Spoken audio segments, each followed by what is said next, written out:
দ্বাদশ শ্রেণীর শিক্ষার্থীরা, আজকে ইসলামের ইতিহাস ও সংস্কৃতি ক্লাসে তোমাদেরকে স্বাগতম। সম্রাট আওরঙ্গজেব,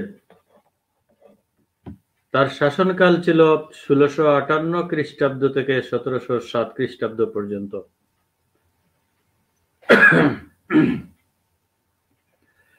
ভারতে মুঘল রাজবংশের শেষ খ্যাতিমান সম্রাট ও সফল সম্রাট ছিলেন মহিউদ্দিন মোহাম্মদ আলমগীর। তার অর্ধ শতাব্দীর রাজত্বকাল মুঘল ইতিহাসে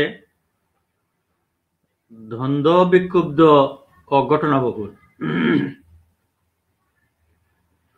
স্যার যদুনাথ সরকার বলেন, আওরঙ্গজেবের ইতিহাস বস্তুত ভারতবর্ষের 60 বছরের ইতিহাস। 1658 থেকে 1707 খ্রিস্টাব্দ পর্যন্ত 17 শতকের শেষ ভাগ জুড়ে, এবং এটি আমাদের দেশের ইতিহাসের একটি গুরুত্বপূর্ণ অধ্যায়। আমরা বলবো যে সম্রাট আওরঙ্গজেব ছিলেন ক্ষয়িষ্ণু মুঘল সাম্রাজ্যের অন্তিমকালে শেষ সফল ও প্রদীপ্ত সূর্য। তো প্রিয় শিক্ষার্থীরা, আজকে আমরা ভারত উপমহাদেশে মুঘল শাসন,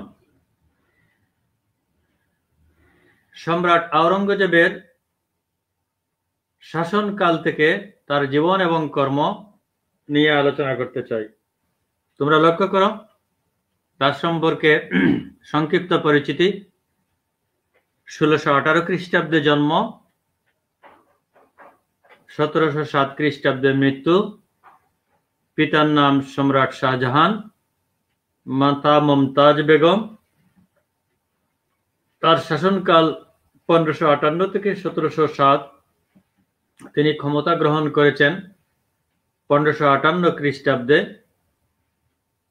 আলমগীর বাদশাহ গাজী তার উপাধি, এবং সম্রাট হিসাবে ষষ্ঠ সম্রাট হচ্ছেন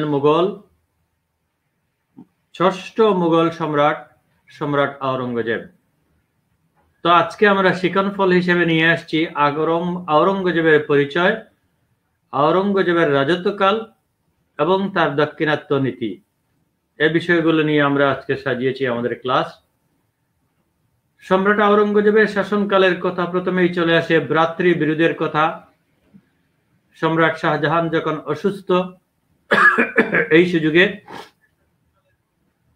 ভ্রাতাদের মধ্যে রক্তক্ষয়ী উত্তরাধিকার সংগ্রামে নিজ কৃতিত্বের সুস্পষ্ট প্রমাণ দিয়ে আওরঙ্গজেব প্রতিদ্বন্দ্বী ভাইদের পরাজিত এবং বৃদ্ধ পিতা সম্রাট শাহজাহানকে সিংহাসনচ্যুত করে আগ্রা দুর্গে বন্দী করে 1658 খ্রিস্টাব্দে মুঘল সিংহাসনে আরোহণ করেন। আলমগীর বাদশাহ গাজী উপাধি ধারণ করে মুঘল সম্রাট হিসেবে সিংহাসনে অধিষ্ঠিত হন। 1656 খ্রিস্টাব্দে দ্বারা সিংহাসন লাভ করে রাজধানীর সাথে সকল প্রদেশের যোগাযোগ বন্ধ করে দেন। এমনকি পিতা শাহজাহানের মৃত্যু খবর কোনো ভ্রাতার নিকট পৌঁছানো নিষিদ্ধ করেন। এ সময় দিল্লিতে শাহজাহানের নিকট একমাত্র দাঁড়াই ছিলেন। বাহাদুরগড়ের যুদ্ধটা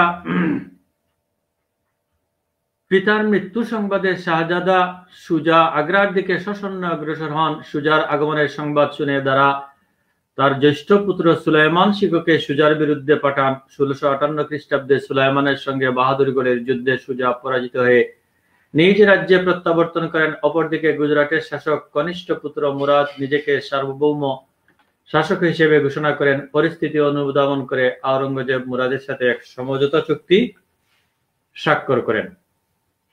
এবার আসে মুঘলের যুদ্ধ।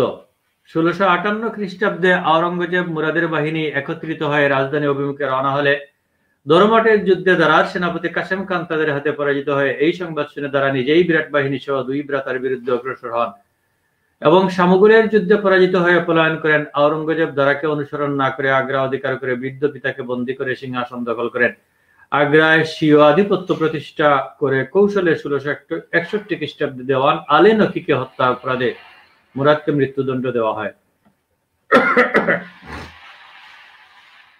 মর্মান্তিক ভাগ্য বিপর্যয় বলবো আমরা দারার। দরমাট এবং শামগড়ের যুদ্ধে পরাজয়ের পর প্রথমে দারা দিল্লি এবং পরে পাঞ্জাব মুলতানে আশ্রয় গ্রহণ করেন। পরে এক পর্যায়ে দাদরের বেলুচ অধিপতি মুঘল সেনাবাহিনীর নিকট দারাকে ধরিয়ে দেন।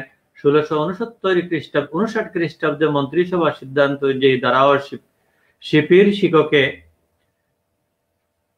মৃত্যুদণ্ড দেওয়া হয়। তো তোমরা দেখতে পাচ্ছ বাহাদুরগড়ের যুদ্ধ, শামগড়ের যুদ্ধ আমরা আলোচনা করলাম, যুদ্ধের ময়দান লক্ষ্য করেছ। সুলাইমান শিখ এবং সুজার ভাগ্য বিপর্যয়ের কথা আমরা বললাম। এখানে একটা কবিতা খুবই ঐতিহাসিকভাবে প্রসিদ্ধ, তোমরা কবিতাটা লক্ষ্য করো। বাদশাহ আলমগীর সম্পর্কে। বাদশাহ আলমগীর কুমারে তাহার পড়াইত এক মৌলবী দিল্লির। একদা প্রভাতে গিয়ে দেখেন বাদশাহ শাহজাদা এক পাত্র হস্তে নিয়া ডালিতেছে বাড়ি গুরুর চরণে পুলকিত হিরে আনত নয়নে। শিক্ষক শুধু নিজ হাতে দিয়া নিজেরই পায়ের ধুলি ধুয়ে মুছে সব করিছেন সাফ সঞ্চারী অঙ্গুলি। শিক্ষক মৌলবী। এই কবিতাটা অত্যন্ত জনপ্রিয় একটা কবিতা তৎকালীন সময়ের ছিল।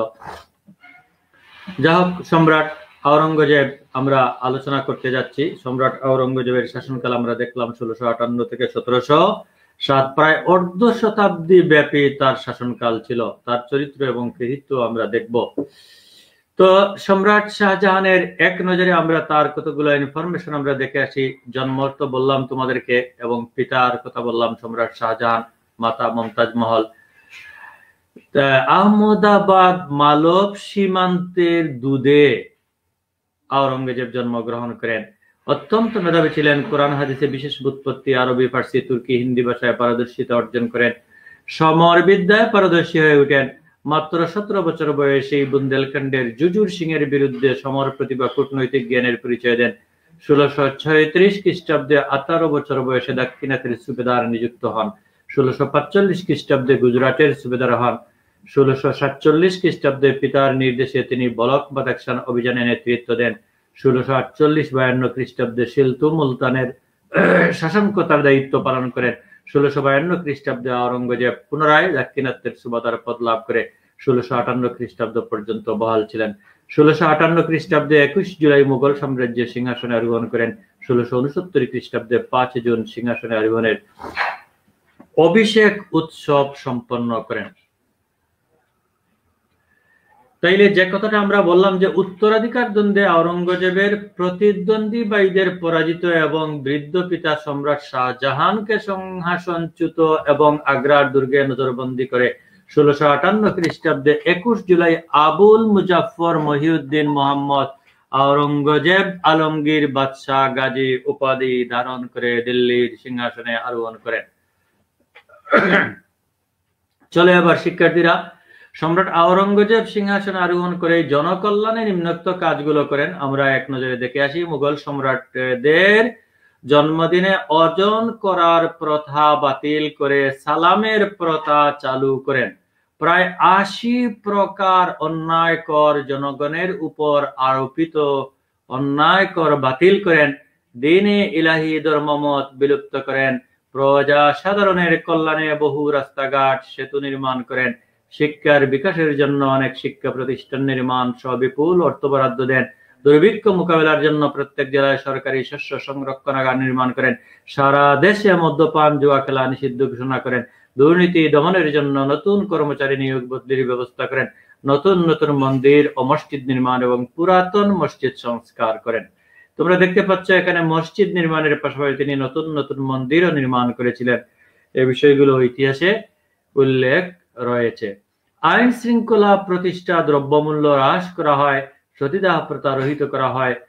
আমরা আগেই বলেছি যে দীর্ঘ অর্ধ শত বছর ব্যাপী তার শাসনকাল। রাজদরবার থেকে সভাকবি সহ সম্রাটের স্তুতি স্তবকদের বিতাড়িত করা হয়। রাজ দরবারের সঙ্গীত বাদ্যযন্ত্র নিষিদ্ধ করা হয়। সম্রাটের কপালে চন্দনের রাজটিকা প্রদান নিষিদ্ধ করা হয়। সম্রাট কালেমার পবিত্রতা রক্ষার জন্য মুদ্রায় কালেমা অঙ্কনের রীতি বাতিল করেন। সৌর পঞ্জিকার পরিবর্তে চন্দ্র মাসের গণনার বর্ষপঞ্জি চালু করা হয়। সুফিদের বিরুদ্ধে কঠোর দমন নীতি প্রয়োগ করেন, শিয়াদের ধর্মীয় অনুষ্ঠান নওরুজ উৎসব পালন নিষিদ্ধ ঘোষণা করেন, উচ্চপদস্থ কর্মচারী মারা গেলে তাদের সম্পত্তি রাজকোষে জমা দেওয়ার প্রথা বাতিল করেন, প্রতি জেলায় সরকারি উকিল নিযুক্ত করে প্রজাদের দাবি শোনার ব্যবস্থা করেন। তোমরা দেখতে পাচ্ছ এখানে প্রজা সাধারণের মঙ্গলের জন্য তিনি এই কাজটা করেছিলেন। ইসলামের বিধিবিধান কার্যকর করা, অনৈসলামী কার্যকলাপ বন্ধের ব্যবস্থা তিনি করেছিলেন।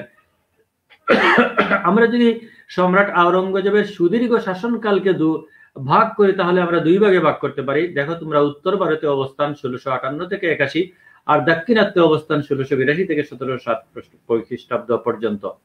তো তোমরা প্রথম ভাগে উত্তর ভারতে তার কার্য সীমাবদ্ধ ছিল, কারণ সেখানে সম্রাটকে উত্তর পশ্চিম সীমান্ত, উত্তর পূর্ব সীমান্ত, রাজপুতদের বিভিন্ন সমস্যা নিয়ে ব্যস্ত থাকতে হয়েছিল। দ্বিতীয় ভাগে দক্ষিণ ভারতে তার কার্য সীমাবদ্ধ হয়ে পড়েছিল। ভারতের ইতিহাসে দক্ষিণ ভারত তখন বিশেষ গুরুত্বপূর্ণ অংশ বলে বিবেচিত হতো। এখানে বিজাপুর গোলাকুন্ডার সুলতান উদীয়মান মারাঠা জাতির বিদ্রোহ দমে তাকে ব্যস্ত থাকতে হয়েছিল। এরপরে দেখো 1658 খ্রিস্টাব্দে উত্তর পূর্ব সীমান্তে অভিযান, আসাম রাজ জয় ধ্বজ সন্ধির শর্ত ভঙ্গ করে মুঘল সাম্রাজ্যভুক্ত কামরূপ অধিকার করে নেন। ফলে সম্রাট সেনাপতি মীর জুমলাকে অহোম রাজকে শাস্তি দেওয়ার উদ্দেশ্যে সুবেদার পদে নিয়োগ দিয়ে বাংলায় প্রেরণ করেন। 1661 খ্রিস্টাব্দে মীর জুমলা ঢাকা থেকে সুসজ্জিত বাহিনী নিয়ে আসাম যাত্রার পথে কুচবিহার দখল করেন। 1662 খ্রিস্টাব্দে 13 মার্চ এক নৌযুদ্ধে আসাম রাজাকে পরাজিত করে রাজধানী গড়গাঁও অধিকার করেন। 1663 খ্রিস্টাব্দে মার্চ মাসে অহোম রাজ জয় ধ্বজ যুদ্ধের ক্ষতিপূরণ বার্ষিক কর প্রদানের অঙ্গীকারবদ্ধ হয়ে মীর জুমলার সাথে সন্ধিতে স্বাক্ষর করেন। কিন্তু 1663 খ্রিস্টাব্দে মীর জুমলার মৃত্যুর পর অহোমগণ সন্ধির শর্ত ভঙ্গ করে কামরূপ পুনরধিকার করেন।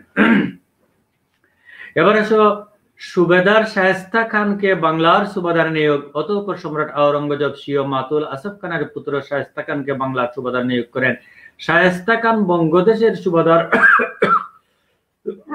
নিযুক্ত হয়ে লক্ষ্য করেন যে আরাকান রাজের মগ জলদস্যুরা পর্তুগিজদের সাহায্যে বঙ্গদেশের পূর্ব দক্ষিণে তাণ্ডব চালিয়ে জনজীবন বিপর্যস্ত করে তুলেছিল। শায়েস্তা খান তাদেরকে দমন করে আরাকান রাজ্য থেকে 1665 খ্রিস্টাব্দে সন্দ্বীপ এবং 1666 খ্রিস্টাব্দে চট্টগ্রামকে মুঘলদের অধিকারে আনেন। তিনি চট্টগ্রামের নামকরণ করেন ইসলামাবাদ। তাহলে তোমাদের এখানে একটা প্রশ্ন রয়েছে, কিন্তু ইসলামাবাদ নামকরণ করেন কে? সুবেদার শায়েস্তা খান। এবং চট্টগ্রামের পূর্ব নাম কি ছিল? ইসলামাবাদ।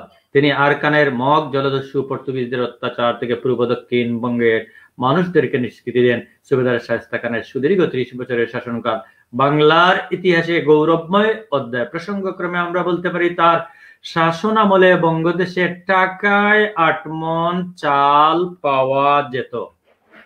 ইতিহাসে জনশ্রুতি রয়েছে। তাহলে টাকায় 8 মণ চাল পাওয়া যেত কার আমলে? সুবেদার শায়েস্তা খাঁর আমলে। এবার আসো উত্তর সীমান্ত নীতি। উত্তর সীমান্ত নীতি অর্থনৈতিক দিক দিয়ে সাম্রাজ্যের জন্য এটা বিপদ এবং উদ্বেগের কারণ হয়ে দাঁড়ায়। শক্তিশালী আফগানগণ ডাকাতি করে পাঞ্জাবের উত্তর পশ্চিম অঞ্চলে সমৃদ্ধ শহরগুলো লুণ্ঠন করে জীবিকা নির্বাহ করত। এর ভয়াবহ পরিস্থিতি সম্রাট উত্তর পশ্চিম সীমান্ত এলাকা নিরাপদ রাখার উদ্দেশ্যে প্রথমত পার্বত্য জাতিগুলোকে অর্থ প্রদান করে আনুগত্য লাভে ব্যর্থ হয়ে তাদের বিরুদ্ধে সামরিক নীতি অনুসরণ করেন। প্রিয় শিক্ষার্থীরা, তোমরা দেখতে পাচ্ছ যে ইউসুফজাই উপজাতি তাগুয়ের নেতৃত্বে তারা মুঘলদের বিরুদ্ধে কয়েকটি উপজাতি গোষ্ঠীকে ঐক্যবদ্ধ করে 5000 যোদ্ধা সহ সিন্ধু নদী অতিক্রম করে খাটক ও হাজারা আক্রমণ করে পেশোয়ারে ব্যাপক লুটতরাজ চালায়। সেগুলোকেও তিনি দমন করেন। তো প্রিয় শিক্ষার্থীরা, এবার আসো আমরা আফ্রিদি উপজাতিদের বিরুদ্ধে তিনি কি যে অভিযান নিয়েছিলেন সেটা আলোচনা করি। সম্রাট আওরঙ্গজেব আটকের ফৌজদার কালিম খান এবং সেনাপতি শমশির খান ও আমিন খানকে নির্দেশ করে মুঘল বাহিনী নির্দয়ভাবে বিদ্রোহ দমন করেন। 1672 খ্রিস্টাব্দে আফ্রিদি উপজাতি তাদের নেতা আকমল খানের নেতৃত্বে বিদ্রোহ করে আকমল খান নিজেকে রাজা ঘোষণা করে রাজমুকুট ধারণ ও নিজ নামে মুদ্রা চালু করেন। তাকে দমনের উদ্দেশ্যে সম্রাট কর্তৃক প্রেরিত মুঘল সেনাপতি আমিন খান মসজিদের যুদ্ধে চূড়ান্তভাবে পরাজিত হয়ে পেশোয়ার আশ্রয় নেয়। মুঘলদের বিরুদ্ধে সাফল্যে আকমল খানের প্রভাব প্রতিপত্তি বৃদ্ধি পায়। আটক থেকে কান্দাহার পর্যন্ত আফগানরা মুঘলদের বিরুদ্ধে জেগে ওঠে। এরপরে দেখো তোমরা আফগানদের বিরুদ্ধে তাকে 1665 খ্রিস্টাব্দে তিনি রাজধানীতে ফিরে আসেন আফগানদেরকে দমন করে। এরপরে দেখো লক্ষ্য করে উত্তর পশ্চিম সীমান্ত নীতির ফলাফল। এখানে শিবাজির নেতৃত্বে মারাঠাদের উত্থান ঘটেছিল। দাক্ষিণাত্যে সেনাবাহিনীর উত্তর পশ্চিম সীমান্তে নিয়োজিত থাকায় রাজপুত ও দাক্ষিণাত্যে শিবাজির নেতৃত্বে মারাঠাদের উত্থান ঘটেছিল। সম্রাট আওরঙ্গজেবের দাক্ষিণাত্য নীতি অন্যতম গুরুত্বপূর্ণ একটা অধ্যায়। বিশাল মুঘল সাম্রাজ্য সুষ্ঠু সুদৃঢ়ভাবে শাসনের উদ্দেশ্যে সম্রাট আওরঙ্গজেব পূর্বপুরুষদের ন্যায় দাক্ষিণাত্যে সাম্রাজ্য বিস্তারের নীতি গ্রহণ করেন। আওরঙ্গজেব দাক্ষিণাত্য নীতি সম্পর্কে ঐতিহাসিক এডওয়ার্ড গ্রেট বলেন, Aurangzeb was following the policy of aggressive imperialism initiated by Akbar in the 16th century and encouraged by his successors Jahangir and Shah Jahan. Aurangzeb 16 শতাব্দীর আকবরের অনুসৃত আক্রমণাত্মক সাম্রাজ্যবাদী নীতি অনুসরণ করে এবং এ ব্যাপারে জাহাঙ্গীর ও শাহজাহানের নীতি তাকে উৎসাহিত করেছিল। এরপরে দাক্ষিণাত্যে তিনি যে অভিযান করেছিলেন সেগুলোর কতগুলো কারণ রয়েছে, তোমরা তোমাদের পাঠ্য বইয়ে সেগুলো পাবে। গুজাপুর, গুলাকিন্ডা বিজয় একে একে 1682 খ্রিস্টাব্দে। এরপরে শিবাজির বিরুদ্ধে তিনি অভিযান করেছেন। জয়সিংহ দিলার খানকে মারাঠাদের বিরুদ্ধে তিনি প্রেরণ করেন। এরপরে শম্ভুজির বিরুদ্ধে তার অভিযান, রাজারামের বিরুদ্ধে অভিযান, তারাবাইয়ের বিরুদ্ধে তিনি অভিযান করেছেন। আওরঙ্গজেবের মৃত্যুকাল পর্যন্ত মুঘল মারাঠা সংঘর্ষ অব্যাহত ছিল 1707 খ্রিস্টাব্দ পর্যন্ত। মারাঠাদের বিরুদ্ধে আওরঙ্গজেবের ব্যর্থতার কারণগুলো তোমরা এখানে পাবে। মারাঠাদের জাতিগত বিশেষত্ব বৈশিষ্ট্য, যুদ্ধে তারা পরাজিত হলেও নিঃশেষিত হতো না। এই দুদর্শ বাহিনী। দাক্ষিণাত্য নীতির ফলাফল। স্যার যদুনাথ সরকার বলেন, আপাত দৃষ্টিতে সকল কিছু লাভ করলেও তিনি প্রকৃতপক্ষে সকল কিছুই হারালেন। এ সময় হতেই তার পতনের সূচনা হয়। তো দাক্ষিণাত্য নীতির ফলাফল ভালোই ছিল না। দাক্ষিণাত্যের যুদ্ধে বহু সৈন্য প্রাণ হারায়। মারাঠাদের বিরুদ্ধে চূড়ান্ত বিজয় অর্জনের ব্যর্থতায় মুঘল বাহিনীর সামরিক সক্ষমতা, দক্ষতা, আত্মপ্রত্যয় হ্রাস পায়। সম্রাট আওরঙ্গজেবের ধর্মীয় নীতি। তিনি ধর্মীয় দৃষ্টিতে পরিশুদ্ধ জীবন যাপন করতেন। সিংহাসনে আরোহণ করে রাজ্য শাসনের ব্যাপারে তিনি ইসলামিক শরিয়া বিধান জারি করেন। দরবারে প্রচলিত ইসলামী শরিয়তের সাথে সামঞ্জস্যহীন আচার অনুষ্ঠান রীতিনীতি বন্ধ করেন। আমরা আগেই বলেছি নওরুজ এবং উৎসবের কথা রাজদরবারে তিনি নিষিদ্ধ করেন। সম্রাট আওরঙ্গজেবের ধর্মীয় নীতির প্রতিক্রিয়া সেখানে রয়েছে। আওরঙ্গজেবের বিরুদ্ধে অনেকগুলো অভিযোগ এসেছে। দারুল হারবকে ইসলামী হারবে দারুল ইসলামের রূপান্তরের অভিযোগ, এটা ছিল সত্য। তো যাই হোক, এবার আসো সম্রাট আওরঙ্গজেবের সতনামি বিদ্রোহ, জাট বিদ্রোহ, বুন্দেলখণ্ডের বিদ্রোহ, সব শেষে আমরা রাজকীয় পোশাকে আবৃত দরবেশ। প্রখর দ্বিশক্তির অধিকারী আওরঙ্গজেব হাফিজি কুরআন ছিলেন। ধর্ম তত্ত্ব ও ইসলামিক আইন শাস্ত্রে হাদিসে তার প্রগাঢ় পাণ্ডিত্য ছিল। সম্রাট আওরঙ্গজেব অত্যন্ত সরল এবং আড়ম্বরহীন জীবনযাপন করতেন। তিনি রাজকোষ থেকে কোনো অর্থ গ্রহণ করতেন না। নিজ হস্তে কোরআন নকল এবং টুপি সেলাই ও বিক্রয় করে তিনি জীবিকা নির্বাহ করতেন। আবার বলছি, নিজ হস্তে কোরআন নকল ও টুপি সেলাই ও বিক্রয় করে তিনি জীবিকা নির্বাহ করতেন। স্যার যদুনাথ সরকারের মতে সম্রাট ব্যক্তিগত জীবনে কোরআনের বিধিবিধান সমূহ পুঙ্খানুপুঙ্খ অনুসরণ এবং এটি প্রত্যেকের উপর বলবৎ করা নিজ কর্তব্য বলে মনে করতেন। সুতরাং আমরা বলতে পারি যে সম্রাট আওরঙ্গজেব ভারতীয় উপমহাদেশে অন্যতম শ্রেষ্ঠ শাসক ছিলেন। তার চরিত্রে বহুমুখী গুণের সমাবেশ ঘটেছিল। একজন সুদক্ষ সেনাপতি, দক্ষ শাসক, নিরপেক্ষ বিচারক, অনাড়ম্বর আদর্শবাদী ও উন্নত নৈতিক চরিত্রের অধিকারী সম্রাট ছিলেন। সমসাময়িক ঐতিহাসিকগণ রাজার পোশাকে আবৃত দরবেশ নামে তাকে আখ্যায়িত করেছেন।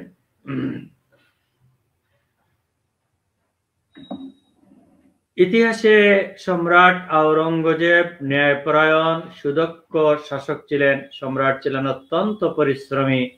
সাম্রাজ্যের সকল বিষয়ে তিনি স্বয়ং তত্ত্বাবধান করতেন এবং স্বহস্তে নির্দেশনামা স্বাক্ষর করতেন। তিনি প্রজাবৎসল শাসক ছিলেন। সম্রাট একদা ঘোষণা করেন, নিজের জন্য নয় বরং অপরের জন্য পরিশ্রম করে, আবার বলছি, নিজের জন্য নয় বরং অপরের জন্য পরিশ্রম করে বাঁচতে মহান আল্লাহ কর্তৃক প্রেরিত হয়েছি। প্রজাবর্গের সুখের সাথে আমার যে সুখ সম্পর্কিত নয়, সে সুখের জন্য চিন্তা না করাই আমার জন্য কর্তব্য। প্রিয় শিক্ষার্থীরা, লক্ষ্য করো, অত্যন্ত গুরুত্বপূর্ণ একটা কথা। সম্রাটের ঘোষণাটা আবার লক্ষ্য করো, নিজের জন্য নয় বরং অপরের জন্য পরিশ্রম করে বাঁচতে মহান আল্লাহ কর্তৃক প্রেরিত হয়েছি। প্রজাবর্গের সুখের সাথে আমার যে সুখ সম্পর্কিত নয়, সে সুখের জন্য চিন্তা না করাই আমার জন্য কর্তব্য। অর্থাৎ প্রজাদের সুখই তার সুখ।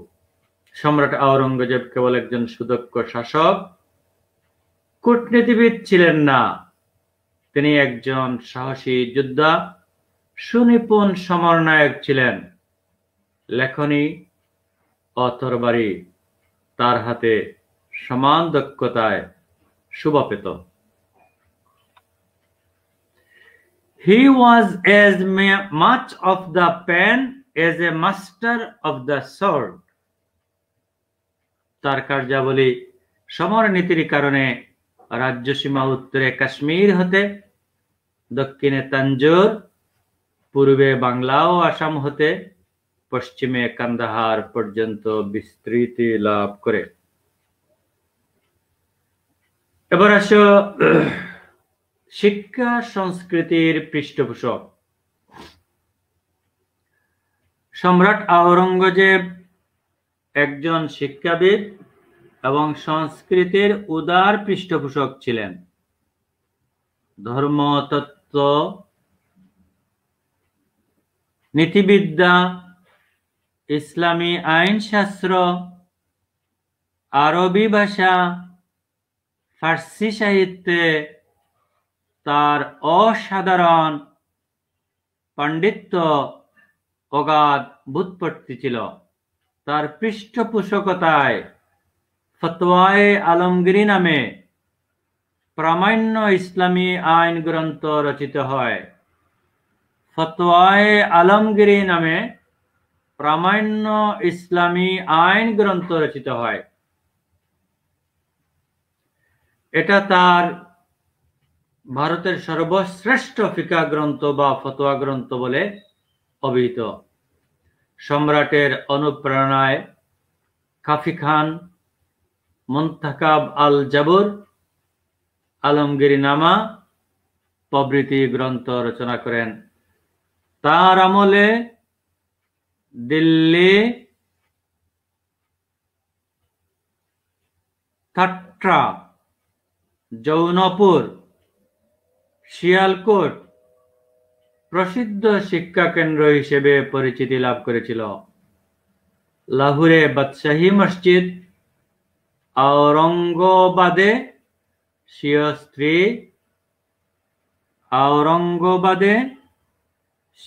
স্ত্রী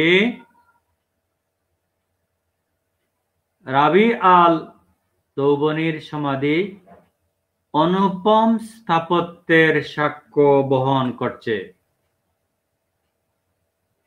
এরপরে আসো, সম্রাট আওরঙ্গজেবকে ইতিহাসে জিন্দা পীর বলে অভিহিত করা হয় কেন? অথবা প্রশ্ন থাকতে পারে, জিন্দা পীর বলে কাকে এবং কেন অভিহিত করা হয়? সম্রাট আওরঙ্গজেব ছিলেন মুসলিম ধর্মশাস্ত্রের সুপণ্ডিত। তিনি মুসলিম আইনগুলোকে সংকলিত করে ফতোয়াই আলমগীরি নামে একটি বিখ্যাত গ্রন্থ রচনা করেন। আজকে আমরা একবিংশ শতাব্দীর এই প্রান্তে দাঁড়িয়ে আমরা বলতে পারি, পৃথিবীতে যে শ্রেষ্ঠ আইনশাস্ত্র গ্রন্থ, মুসলিম আইনশাস্ত্র গ্রন্থ রয়েছে, এর মধ্যে অন্যতম হল ফতোয়াই আলমগীরি।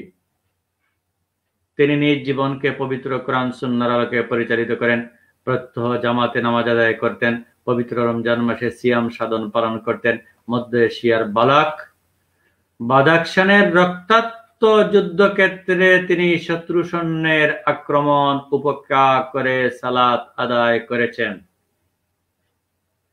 আবার বলছি, মধ্য এশিয়ার বালাক ও বাদাখশানের রক্তাক্ত যুদ্ধক্ষেত্রে তিনি শত্রু সৈন্যের আক্রমণ উপেক্ষা করে সালাত আদায় করেছেন। পার্সিবেল স্পিয়ারের মতে, উত্তর ভারতে থাকার সময় 1658 থেকে 81 পর্যন্ত তিনি ছিলেন নিষ্ঠাবান সুন্নি। 1681 পর যখন দক্ষিণে চলেন, তখন থেকে তিনি মুসলিম ফকির দরবেশের মতোই জীবন কাটাতে থাকেন।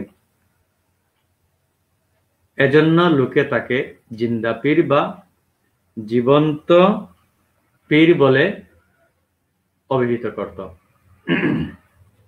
প্রিয় শিক্ষার্থীরা, সম্রাট আওরঙ্গজেবের মৃত্যু 1707 খ্রিস্টাব্দে দাক্ষিণাত্যে সামরিক অভিযান এবং মারাঠা জাতির বিরুদ্ধে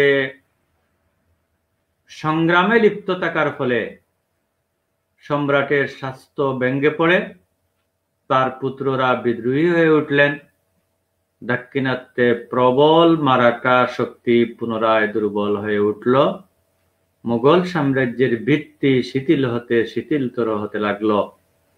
সাম্রাজ্যের আসন্ন পতনোন্মুখ পরিস্থিতির মধ্যে ভগ্ন হৃদয়, ভগ্ন স্বাস্থ্যে জীবনের শেষ দিনগুলি অতিবাহিত করে মুঘল সম্রাট আওরঙ্গজেব আলমগীর বাদশাহ গাজী 1707 খ্রিস্টাব্দে 3রা মার্চ শুক্রবার 90 বছর বয়সে আহমদনগরে শেষ নিঃশ্বাস ত্যাগ করলেন। সম্রাটের মৃতদেহ দৌলতাবাদে আনিত হয়, তথায় বিখ্যাত মুসলিম সাধক শেখ বুরহানুদ্দিনের সমাধির সন্নিকটে তাকে সমাহিত করা হয়। কিছু প্রশ্ন: কোন মুঘল সম্রাটকে জিন্দা পীর বলা হয়? শিবাজির কোন উপাধি গ্রহণ করেছিলেন? সম্রাট আওরঙ্গজেবের পিতার নাম কি? সম্রাট আওরঙ্গজেব কোথায় জন্মগ্রহণ করেছেন? কত খ্রিস্টাব্দে মৃত্যুবরণ করেছেন? প্রিয় শিক্ষার্থীরা, মুঘল সাম্রাজ্যের পতনে আওরঙ্গজেবের দায়ভার কতটুকু? এ প্রশ্ন অনেক ঐতিহাসিক মনে করেন আওরঙ্গজেব খ্যাতিমান যুদ্ধবাজ, সুপণ্ডিত, কূটনীতিক হলেও শাসক হিসেবে তিনি সফল হতে পারেননি। তার গৃহীত নীতিমালাগুলো বিশাল মুঘল সাম্রাজ্যের পতনে বহুলাংশে দায়ী বলে মনে করেন অনেক ঐতিহাসিক। অভিযোগ করা হয় যে আওরঙ্গজেবের দাক্ষিণাত্যে ভ্রান্ত নীতি, তার দৃষ্টিভঙ্গি, ধর্মনীতি, রাজপুত নীতি, দাক্ষিণাত্য নীতির কারণে মুঘল সাম্রাজ্য নানা বিদ্রুপ সমস্যা দেখা দিয়েছিল।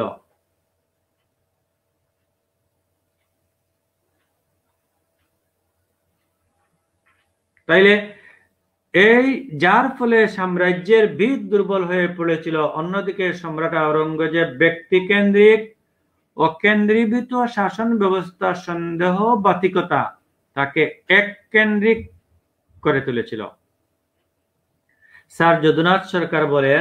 নিজ হাতে রাষ্ট্র ক্ষমতা কেন্দ্রীকরণ তার সন্দিহান মনোভাবের ফলে রাজ কর্মচারীরা সম্রাটের উপর অত্যধিক নির্ভরশীল হওয়ায় তাদের স্বাভাবিক উদ্যম কর্মদক্ষতা হারিয়ে ফেলেছিল।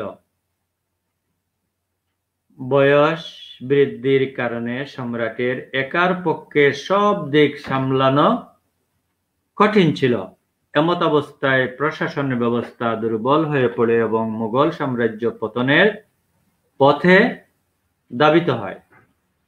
তো সার্বিক বিচারে বলা যায় ব্যক্তিবিশেষের কোনো রাজনৈতিক পদক্ষেপ বা ভুল নীতি এককভাবে কোনো সাম্রাজ্যের পতনের কারণ হতে পারে না। সন্দেহ নেই সম্রাট আওরঙ্গজেবের কোনো কোনো নীতি সাম্রাজ্যের জন্য কল্যাণকর হয়নি, তারপরেও সাম্রাজ্যের পতনের দায়ভার তার উপর চাপিয়ে দেওয়া যুক্তিসঙ্গত নয়।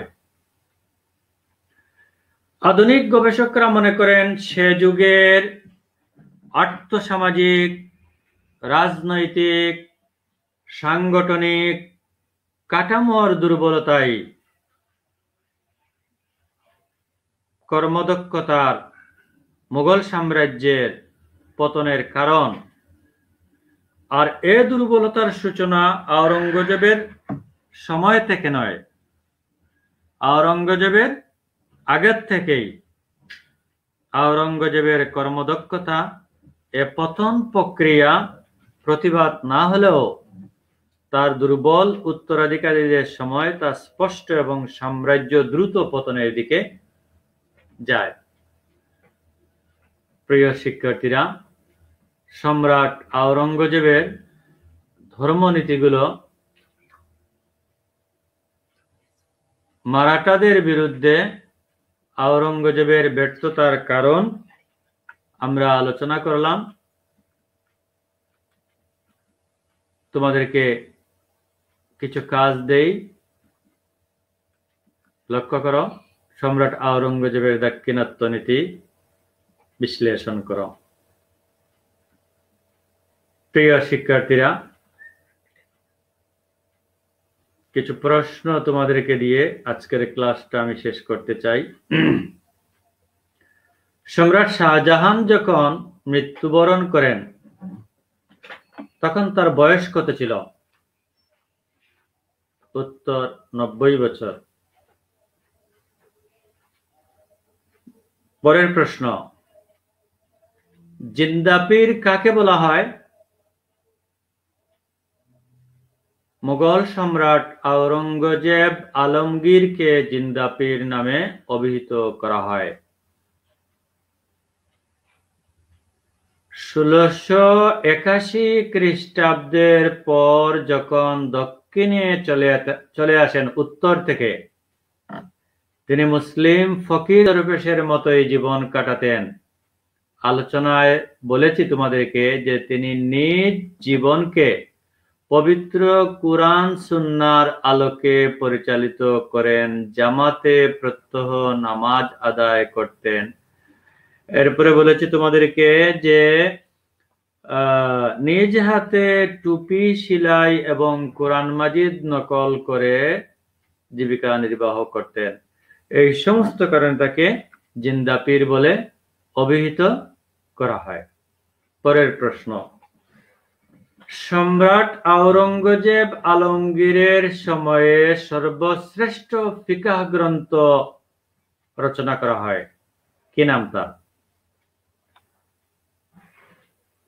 আমরা বলবো যে সম্রাট আওরঙ্গজেব আলমগীর ধর্মতত্ত্ব, ইসলামী আইনশাস্ত্র, আরবি ফার্সি সাহিত্যে তার অগাধ ব্যুৎপত্তি ছিল। তারই পৃষ্ঠপোষকতায় ও প্রেরণায় ভারতের অন্যতম সর্বশ্রেষ্ঠ ফিকাহ গ্রন্থ ফতোয়ায়ে আলমগীরি রচিত হয়। সুতরাং ফতোয়ায়ে আলমগীরি কার সময়ে রচনা করা হয়? আওরঙ্গজেব আলমগীরের, সম্রাট আওরঙ্গজেব আলমগীর। সম্রাট আওরঙ্গজেব আলমগীরের একটা বিখ্যাত উক্তি।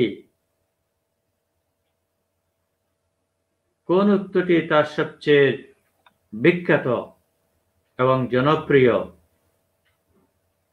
নিজের জন্য নয় বরং অপরের জন্য পরিশ্রম করে বাঁচতে মহান আল্লাহ কর্তৃক আমি প্রেরিত হয়েছি। তাইলে প্রজাবর্গের সুখের সাথে আমার যে সুখ সম্পর্কিত নয়, সে সুখের জন্য চিন্তা না করাই আমার জন্য কর্তব্য। প্রশ্ন, তিনি জীবিকা নির্বাহ করতেন কিভাবে? স্লাইডে দেখো লেখা আছে, কোরআন নকল এবং টুপি সেলাই করে তিনি জীবিকা নির্বাহ করতেন। কোরআন নকল করে এবং টুপি সেলাই করে তিনি জীবিকা নির্বাহ করতেন। পরের প্রশ্ন, একজন শিখ গুরু তেগ বাহাদুরকে বিদ্রোহ এবং রাষ্ট্রদ্রোহিতার অভিযোগে হত্যা করা হয়।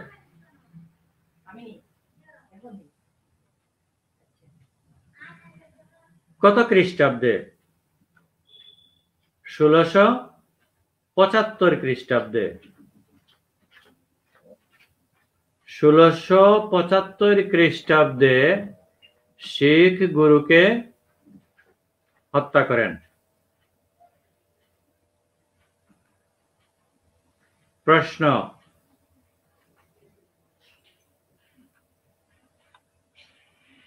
সম্রাট শাহজাহান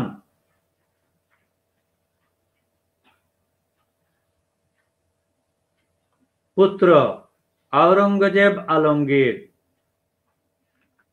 মারাঠাদের বিরুদ্ধে অভিযান পরিচালনা করেন। শিবাজির বিরুদ্ধে অভিযান পরিচালনা করেন। সর্বশেষে সম্রাট আওরঙ্গজেবের মৃত্যুকাল পর্যন্ত যে বিদ্রোহীদের সংঘর্ষ অব্যাহত ছিল, নাম কি? মারাঠা বিদ্রোহ। মারাঠা বিদ্রোহ তার মৃত্যুকাল পর্যন্ত বলবৎ ছিল। শম্ভুজির মৃত্যুর পর শিবাজির কনিষ্ঠ পুত্র রাজারাম মুঘলদের বিরুদ্ধে অভিযান পরিচালনা করে মুঘল বাহিনীকে ব্যতিব্যস্ত করেছিলেন। 1690 খ্রিস্টাব্দে এক যুদ্ধে মুঘল সেনাপতি পরাজিত হয়ে মারাঠাদের হস্তে বন্দী হন। সেই মুঘল সেনাপতির নাম কি? স্লাইডে দেখো, তোমরা দেখা যাচ্ছে রুস্তুম খাঁ। সেই মুঘল সেনাপতির নাম হলো রুস্তুম খাঁ। 1663 খ্রিস্টাব্দে কোন এক রাত্রিতে শিবাজির অতর্কিত আক্রমণে শায়েস্তা খান স্বীয় পুত্রকে এবং হাতের একটি আঙ্গুল হারিয়ে কোনোভাবে আত্মরক্ষা করেন। তখন সম্রাট তাকে দাক্ষিণাত্য থেকে প্রত্যাহার করে সুবেদার শায়েস্তা খাঁকে সুবেদার নিযুক্ত করেছিলেন। কোথায়?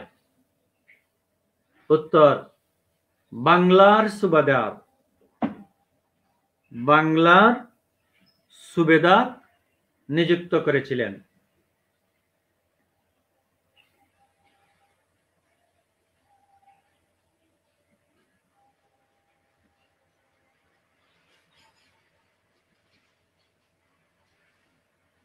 সবশেষে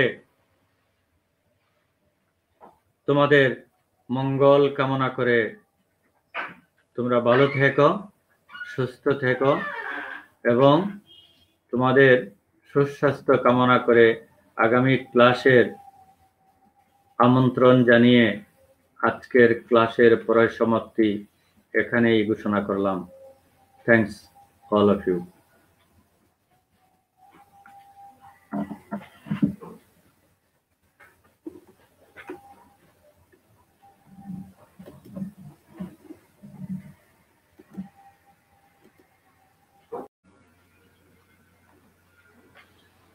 আসসালামু আলাইকুম। একাদশ শ্রেণীর ছাত্রছাত্রীরা, তোমাদেরকে ইসলামের ইতিহাস ও সংস্কৃতি ক্লাসে স্বাগতম। আজকে আমরা তোমাদের প্রথম পত্র প্রাক ইসলামী আরব এই অধ্যায় থেকে দ্য গ্রিক সিভিলাইজেশন, গ্রিক সভ্যতা নিয়ে আমরা কথা বলতে চাই। অর্থাৎ প্রাচীন গ্রিক সভ্যতা, অন্যভাবে আমরা বলতে পারি যে মানব সভ্যতায় প্রাচীন গ্রিকদের অবদান।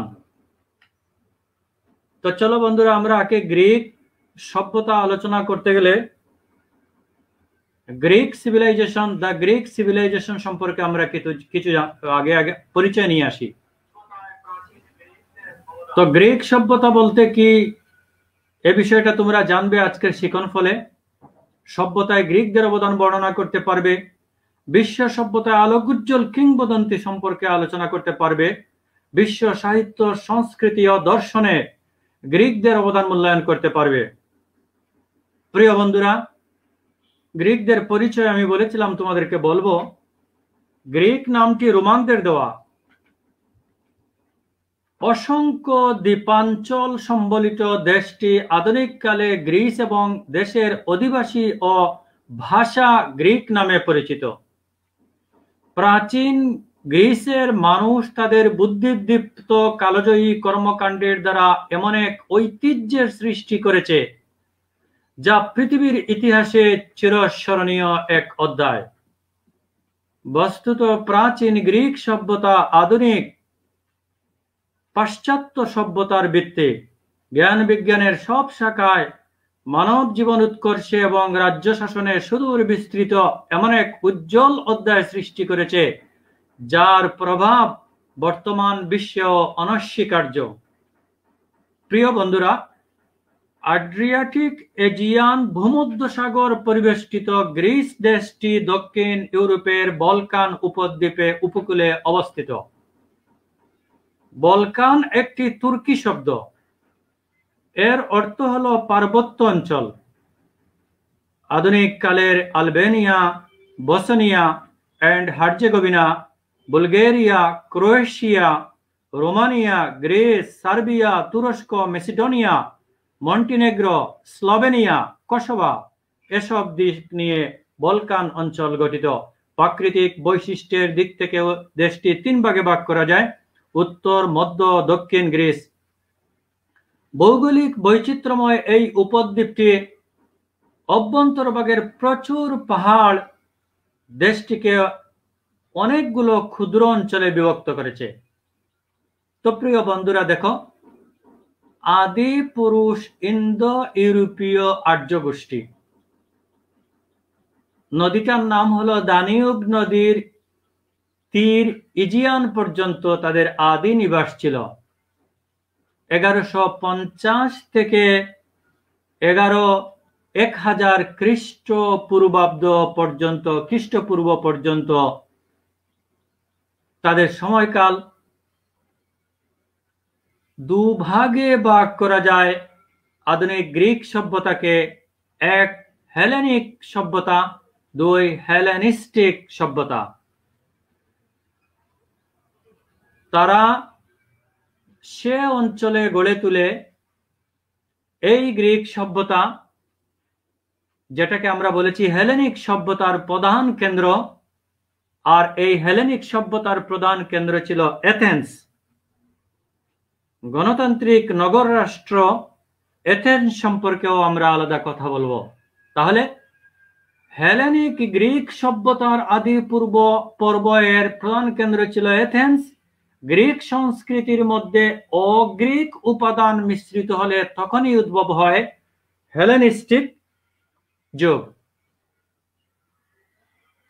ক্রিট দ্বীপ গ্রিস উপদ্বীপের মূল ভূখণ্ড এশিয়া মাইনরের পশ্চিম উপকূলে এবং ইজিয়ান সাগরের ক্ষুদ্র ক্ষুদ্র দ্বীপ নিয়ে গড়ে উঠেছিল গ্রিক সভ্যতা। এই সভ্যতা ত্রয়োদশ শতাব্দীর মধ্যভাগ থেকে 336 খ্রিস্টাব্দ পর্যন্ত স্থায়ী ছিল। গ্রিক সভ্যতার সাথে তাহলে আমরা বললাম যে দুটো সংস্কৃতি জড়িত, একটি হলো হেলেনিক আর আরেকটি হলো হেলেনিস্টিক। আজকের পাঠ্যাংশ সভ্যতায় গ্রিকদের অবদান। বিশ্ব সভ্যতার উন্মেষ ও বিকাশ সাধনে গ্রিকদের অবদান ছিল অসামান্য। জ্ঞান, বিজ্ঞান, শিল্প, সাহিত্য, দর্শন, গণিত প্রভৃতি বিদ্যার আলোকোজ্জ্বল লীলাভূমি ছিল প্রাচীন গ্রিস। ইতিহাসের জনক হেরোডোটাস, জগৎ বিখ্যাত দার্শনিক সক্রেটিস, প্লেটো, অ্যারিস্টটল, নন্দিত বিজ্ঞানী পিথাগোরাস, আর্কিমিডিস, ইউক্লিড, হিপোক্রেটস গ্রিসে জন্মগ্রহণ করে ধন্য করেছেন। জ্ঞান, বিজ্ঞান, শিক্ষা, সংস্কৃতির ব্যাপক অনুধাবন ও চর্চা করে নতুন সভ্যতার উদ্ঘাটন করেছেন। বিশ্বব্যাপী এর অসামান্য প্রভাবের ফলে জ্ঞানের সকল শাখা পরিপুষ্ট লাভ করেছে। বিখ্যাত কবি শেলি যথার্থই বলেছেন, আমরা সবাই গ্রিক এবং আমাদের আইন, আমাদের সাহিত্য, আমাদের কলা এগুলোর মূলে রয়েছে গ্রিক বা গ্রিস। এবার তোমরা বলেছিলাম আমরা বিশ্ব সভ্যতার আলোকোজ্জ্বল কিংবদন্তি দার্শনিক, সাহিত্যিক, বিজ্ঞানী, ঐতিহাসিক তাদের ছবিগুলো লক্ষ্য করো। Herodotus, Socrates, Pythagoras, Plato, Aristotle, hypocrites, Archimedes ছবিগুলো নিশ্চয়ই তোমাদের কাছে পরিচ্ছন্ন মনে হচ্ছে।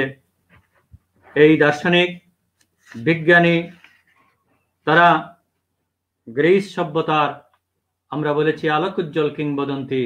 তোমরা ছবি দেখলে প্রাচীন গ্রিসে একক কোন রাষ্ট্র ছিল না। তোমাদের প্রশ্ন থাকতে পারে যে দেশ ও সমাজ তখন কিভাবে ছিল। প্রতিরক্ষার প্রয়োজনে দুর্গ ধারা সুরক্ষিত ক্ষুদ্র ক্ষুদ্র নগর রাষ্ট্রের সমন্বয় ছিল গ্রিক রাষ্ট্র। বস্তুত সুরক্ষিত অঞ্চলকে কেন্দ্র করে গড়ে উঠতে থাকে নগর এবং নগরকে কেন্দ্র করে গড়ে উঠতে থাকে সরকার ব্যবস্থা। নগর রাষ্ট্রসমূহের মধ্যে বিখ্যাত ছিল এথেন্স ও স্পার্টা। তাহলে দুটো বিখ্যাত রাষ্ট্রের নাম আমরা বললাম, একটা হলো এথেন্স আর একটা হলো স্পার্টা। খ্রিস্টপূর্ব 800 অব্দ থেকে হোমারিক যুগে গোত্রীয় লোকেরা ঐক্যবদ্ধ হয়ে লিপিবদ্ধ সমাজ, বিধিবদ্ধ সমাজ গড়ে তুলে এরা অভিজাত, মধ্যবিত্ত, কৃষক এবং কারিগর বণিক শ্রেণীতে বিভক্ত ছিল। শাসন ব্যবস্থা, তাহলে প্রাচীন মিশরীয় পদ্ধতির অনুকরণে নগর রাষ্ট্রসমূহে সরকার ব্যবস্থা গড়ে উঠেছিল। একটি বিধিবদ্ধ কাউন্সিলের মাধ্যমে দুজন রাজা রাষ্ট্র পরিচালনা করতেন। রাজারা সামরিক, ধর্মীয়, আইনগত বিষয়ে নেতৃত্ব দিতেন। অর্থনৈতিক জীবন তাদের কেমন ছিল? খ্রিস্টপূর্ব 594 অব্দে সলন নামে জনৈক সংস্কারক অর্থনৈতিক ব্যবস্থার ব্যাপক পরিবর্তন সাধন করেন। তিনি সব কৃষকের ঋণ মওকুফ ও ভূমি রাজস্ব সংস্কার অর্থনৈতিক উন্নয়নে গুরুত্বপূর্ণ অবদান রাখেন। সীমিত পরিসরে অর্থ কাঠামোর সহায়ক শক্তি ছিল বাণিজ্য এবং শিল্প। ধর্মবিশ্বাসের কথা বলতে হয়। ধর্মবিশ্বাসে গ্রিকরা অগ্রগামী ছিল। প্রাচীন গ্রিকদের মধ্যে দেবদেবী পূজার প্রচলন ছিল। জিউস ও এথেনা প্রধান দেবদেবীর ভূমিকায় অধিষ্ঠিত ছিল। ধর্মীয় আরাধনা হিসাবে ধর্ম, শোভাযাত্রা, প্রার্থনা, বিভিন্ন দ্রব্য উৎকর্ষ, ধর্মভোজের ব্যবস্থা প্রভৃতি অন্তর্ভুক্ত ছিল। দেব এবং দেবী এথেনা এবং জিউসের ছবি তোমরা এখানে দেখতে পাচ্ছ। আসো এবার বিশ্ব সভ্যতায় যে অবদান গ্রিসের বা গ্রিক সভ্যতার যে অবদান দর্শনের ক্ষেত্রে, আমরা এখন সেই দর্শনে তাদের অবদান কি ছিল সে নিয়ে আলোচনা করি। বিশ্ব ব্রহ্মাণ্ডের উদ্ভব, বিকাশ, বিভিন্ন কার্যকারণ সূত্র ভাবতে গিয়ে হেলেনিকরা এক সমৃদ্ধ দর্শন উপহার দিয়েছে। এই জন্য আমরা বলবো দর্শনের ক্ষেত্রে গ্রিকদের অবদান ছিল অসামান্য। এক্ষেত্রে সর্বাগ্রে এগিয়ে আসা গুরুত্বপূর্ণ ব্যক্তিত্ব ছিলেন সিলোটাসের দার্শনিক থালেস, ধরো আনুমানিক 636 থেকে 546 খ্রিস্টপূর্বাব্দ, যিনি সূর্যগ্রহণ সম্পর্কিত বৈজ্ঞানিক ব্যাখ্যা দেন। পৃথিবী মানুষের উৎস বিকাশ নিয়ে ভাবতে গিয়ে এ সময় এক শ্রেণীর যুক্তিবাদী দার্শনিকের আবির্ভাব ঘটে, যারা সফিস্ট নামে পরিচিত। বৈজ্ঞানিক ব্যাখ্যা যুক্তি নিয়ে এরা তরুণ সমাজকে প্রচন্ড অনুপ্রাণিত ও প্রভাবিত করতে পেরেছিলেন। এ ধারার সবচেয়ে খ্যাতিমান ও প্রভাব সৃষ্টিকারী দার্শনিক ছিলেন এথেন্সের সক্রেটিস। গণতন্ত্র প্রতিষ্ঠা, ন্যায় অন্যায় পার্থক্যকরণ, সৎ নাগরিক গড়ে তোলা ইত্যাদি ছিল তার দর্শনের মূল বিষয়। সক্রেটিসের ছাত্র প্লেটো এবং প্লেটোর ছাত্র এরিস্টটল গ্রিক দর্শনে অসামান্য অবদান রেখেছেন। প্লেটো তার বিখ্যাত গ্রন্থ দ্য রিপাবলিক এবং রিপাবলিকে রাষ্ট্র দর্শন এবং ডায়ালগ অফ সক্রেটিস এ তার দীক্ষা গুরু সক্রেটিসের চিন্তা ভাবনা সমন্বিতভাবে প্রকাশ করেছেন। এছাড়া এরিস্টটল তার পলিটিক্স গ্রন্থে নিজের রাজনৈতিক দর্শন ব্যাখ্যা করেছেন। তাহলে প্লেটোর ছবি দেখলে, এরিস্টটলের ছবি দেখলে, সক্রেটিসের ছবিটা দেখলে। আসে এবার স্থাপত্য ও ভাস্কর্য। প্রাচীন গ্রিসে, যেটাকে সভ্যতায় আমরা হেলেনিকদের অবদান বলতে পারি, হেলেনিক এবং হেলেনিস্টিক এ দুটা পর্যায়ে আমরা ভাগ করেছিলাম আগে। তো হেলেনিকদের অবদান স্থাপত্য ভাস্কর্যের ক্ষেত্রে আমরা বলবো শৈল্পিক চেতনা সমৃদ্ধ গ্রিক স্থপতিদের স্থাপত্য ছিল নির্মাণ কৌশলের দিক থেকে নিখুঁত। বিভিন্ন নির্মাণ রীতির স্তম্ভ তৈরিতে তারা ছিলেন দক্ষ। বিশাল প্রাসাদ নির্মাণেও তাদের বিশেষ কৃতিত্ব ছিল। হেলেনীয় যুগের বিখ্যাত স্থাপত্য হচ্ছে গ্রিক মন্দির পার্থেনন, দ্বীপ পার্থেনন, এথেন্সের দেবী এথেনার মন্দির ইত্যাদি। গ্রিক নগর রাষ্ট্রে ভাস্কর্যের বিশেষ মূল্যায়ন করা হতো। এ কারণেই সেখানে ভাস্কর্য শিল্পের বিকাশ সাধিত হয়েছিল। মেঝেতে মোজাইক এবং দেয়াল চিত্র অঙ্কনের মাধ্যমে স্থাপত্য কর্মকে সুষমামণ্ডিত করে তুলত। একে একে তোমরা ছবিতে লক্ষ্য করো। মন্দির, লাইব্রেরি, জাদুঘর, প্রাসাদ, স্থাপত্যিক নান্দনিক স্থাপত্য শিল্পের কতকগুলো ছবি তোমরা এখানে দেখো। অনেকগুলো ছবি এখানে আছে, 1 2 3 4 5 6 7 8টা ছবি এখানে আছে, তোমরা ছবিগুলো লক্ষ্য করো। চিত্রকলা ও ভাস্কর্য। শিল্পকলা, স্থাপত্য, ভাস্কর্য, চারু কারু কর্মে গ্রিকগণ অপূর্ব শৈল্পিক বা শিল্প নৈপুণ্য দক্ষতার স্বাক্ষর রেখে গেছেন। প্রাচীন গ্রিকগণ বাঁশি বাজাতে জানতেন। বাম দিকের ছবিটা লক্ষ্য করো। বাঁশি বাজাতে জানতেন এবং বিভিন্ন ধরনের বাদ্যযন্ত্রের প্রচলন ছিল। ছবির মাঝখানে দেখো instrument, musical instrument, Greek musical instrument লেখা আছে এখানে। চিত্রশিল্পীরা কলসে বিভিন্ন জীবজন্তু চিত্তাকর্ষক ছবি অঙ্কন করত। তারা পাথর খোদাই করে মানুষ, ঘোড়া প্রভৃতির অবিকল প্রতিকৃতি তৈরিতে সিদ্ধহস্ত ছিল। ছবি সহ তোমরা দেখলে। এবার আসো গ্রিক চিত্রকলা ভাস্কর্যের আরো ছবি তোমরা লক্ষ্য করো। এই যে কলসির মধ্যে খোদাই করা রয়েছে বিভিন্ন ধরনের ছবি, চিত্রকলা, ভাস্কর্য। এবার আসো ইতিহাস। তোমরা তো ইতিহাসের ছাত্র। ইতিহাস ও সাহিত্যে অবদান। ইতিহাস সাহিত্যে জগৎকে পরিপুষ্টি সাধনে গ্রিকদের অবদান বিস্ময়কর। বিখ্যাত সাহিত্যিক হোমার সে যুগে ইলিয়ড ও অডিসি নামক মহাকাব্য রচনা করে অমরত্ব লাভ করেন। গীতিকাব্য, নাটক রচনার ক্ষেত্রে গ্রিক সাহিত্যিকদের জুড়ি মেলা ভার ছিল। ইতিহাস রচনার ক্ষেত্রেও গ্রিক খ্যাতি অর্জন করে। ইতিহাসের জনক হেরোডোটাস, ইতিহাসবেত্তা থুকিডাইডিস ইতিহাস রচনায় নতুন মাত্রা সংযোজন করেছেন। তাইলে হেরোডোটাসকে ইতিহাসের জনক বলা হলেও বিজ্ঞানসম্মত ইতিহাস চর্চার পথিকৃৎ ছিলেন থুকিডাইডিস। তিনি প্রত্যেকটি ঐতিহাসিক তত্ত্ব বৈজ্ঞানিক পদ্ধতিতে সূত্র দ্বারা প্রমাণ করার চেষ্টা করেছেন। তোমরা ছবিগুলো লক্ষ্য করো। Iliad, the Iliad of Homer, Iliad and the Odyssey, ছবিটা দেখলে।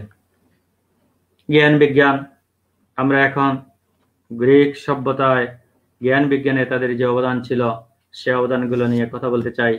বিজ্ঞান সাধনার ক্ষেত্রে গ্রিক পণ্ডিতদের অবদান উল্লেখযোগ্য ছিল। প্রকৃতি পর্যবেক্ষণ, পৃথিবীর জন্ম রহস্যের উদ্ঘাটন, সূর্যগ্রহণ ইত্যাদি ক্ষেত্রে থালেস প্রমুখ বিজ্ঞানীদের অবদান রয়েছে। গ্রিক গণিতবিদ পিথাগোরাস বিশ্বখ্যাত গণিতজ্ঞ হিসেবে পরিচিতি লাভ করেন। তিনি গাণিতিকভাবে প্রমাণ করেন যে পৃথিবী বৃত্তাকার। গ্রিক বিজ্ঞানী অ্যানাক্সাগোরাস প্রথম ধারণা দেন যে সূর্য হচ্ছে উত্তপ্ত ও পাথরের গলিত পিণ্ড এবং চন্দ্র সূর্যের আলোতেই আলোকিত। প্রাচীন গ্রিক সভ্যতার নিকট আধুনিক বিশ্ব বিভিন্নভাবে ঋণী। ভাষা, সাহিত্য, দর্শন, ইতিহাস, বিজ্ঞানের প্রতিটি শাখা তাদের করস্পর্শে সমৃদ্ধ হয়েছে। সূর্যগ্রহণ তোমরা লক্ষ্য করো। নতুন পৃথিবীর ধারণা তারা দিয়েছেন। পৃথিবী সূর্যের চারদিকে ঘুরে। হ্যাঁ, বিজ্ঞানের ক্ষেত্রে মানুষ পৃথিবীকে মনে করত গোলাকার থালার মতো, কিন্তু গ্রিক দার্শনিকরা ধারণা দেন পৃথিবী গোলাকার। ছবিটা লক্ষ্য করো।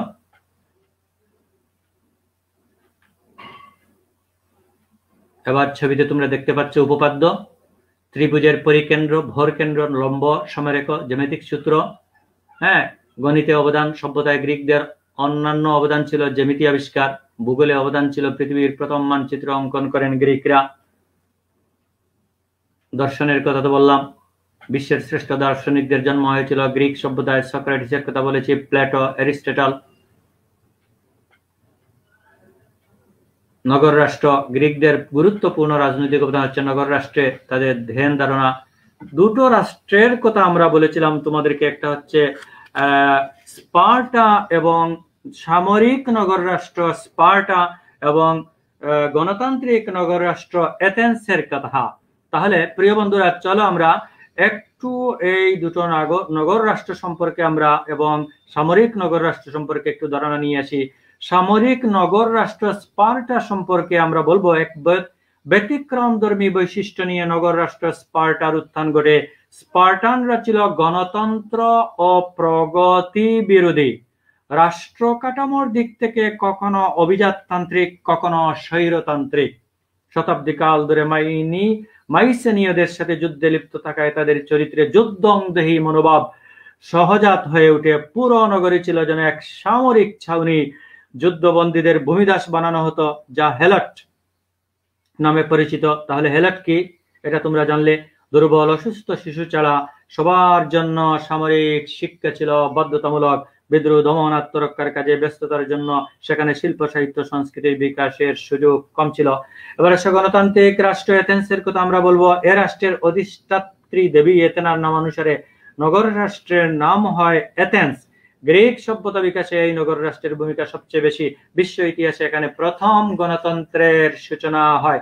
এজন্য গ্রিসকে গণতন্ত্রের সূতিকাগার বলা হয়। তবে তা দীর্ঘ পথ পরিক্রমায় সংস্কার আন্দোলনের মাধ্যমে অর্জিত হয়। শ্রেণী বিভক্ত এথেনীয় সমাজ সাধারণ মানুষের অধিকার আদায়ের যে সংস্কার আন্দোলন শুরু হয় তার অগ্রনায়ক ছিলেন সলন, ক্লিসথেনিস, পেরিক্লিস প্রমুখ। তবে গণতন্ত্রের পূর্ণ বিকাশ ঘটেছিল পেরিক্লিসের আমলে। তিনি জনগণকে প্রশাসন, আইন এবং বিচার বিভাগে সম্পৃক্ত করে গণতন্ত্রকে আনুষ্ঠানিকভাবে রূপ দেন। সম্পূর্ণ বিপরীত বৈশিষ্ট্যের দুটি নগর রাষ্ট্র স্পার্টা এবং এথেনার অবস্থান পাশাপাশি হওয়ার কারণে এদের মধ্যে বৈরী সম্পর্ক সৃষ্টি হয়। এক পর্যায়ে তারা যুদ্ধে জড়িয়ে পড়বে। খ্রিস্টপূর্ব 460 অব্দ থেকে খ্রিস্টপূর্ব 404 অব্দ পর্যন্ত পরপর 3টি পেলোনেসীয় যুদ্ধ সংগঠিত হয় এবং চূড়ান্তভাবে এথেন্সের পরাজয় ঘটে। এই পরাজয়ের মাধ্যমে হেলেনীয় যুগের পরিসমাপ্তি ঘটে। তাহলে প্রিয় বন্ধুরা, তোমরা স্পার্টা সম্পর্কে জানলে, এথেন্স সম্পর্কে জানলে। আমরা এখন সর্বশেষের দিকে চলে আসছি, গ্রিক সভ্যতার বৈশিষ্ট্য। তোমরা এখন আলোচনা করতে পারবে সভ্যতায় গ্রিকদের অবদান। আমরা আলোচনা করলাম সভ্যতায় গ্রিক বৈজ্ঞানিকদের অবদান, আলোচনা করলাম গ্রিক সভ্যতার বৈশিষ্ট্য ব্যাখ্যা করতে। এখন তোমরা পারবে চিকিৎসা বিদ্যায় গ্রিকদের অবদান। চিকিৎসা বিদ্যায় গ্রিকদের অবদান, তাও তোমরা দেখলে তোমরা এই বিষয়গুলো আলোচনা করতে পারবে। তো সবাইকে ধন্যবাদ জানিয়ে আজকের ক্লাসের পরিসমাপ্তি ঘোষণা করা হলো এবং আগামী ক্লাসে তোমাদের আমন্ত্রণ জানিয়ে, তোমাদেরকে ধন্যবাদ জানিয়ে আজকের ক্লাস এখানেই শেষ হলো। আল্লাহ হাফিজ।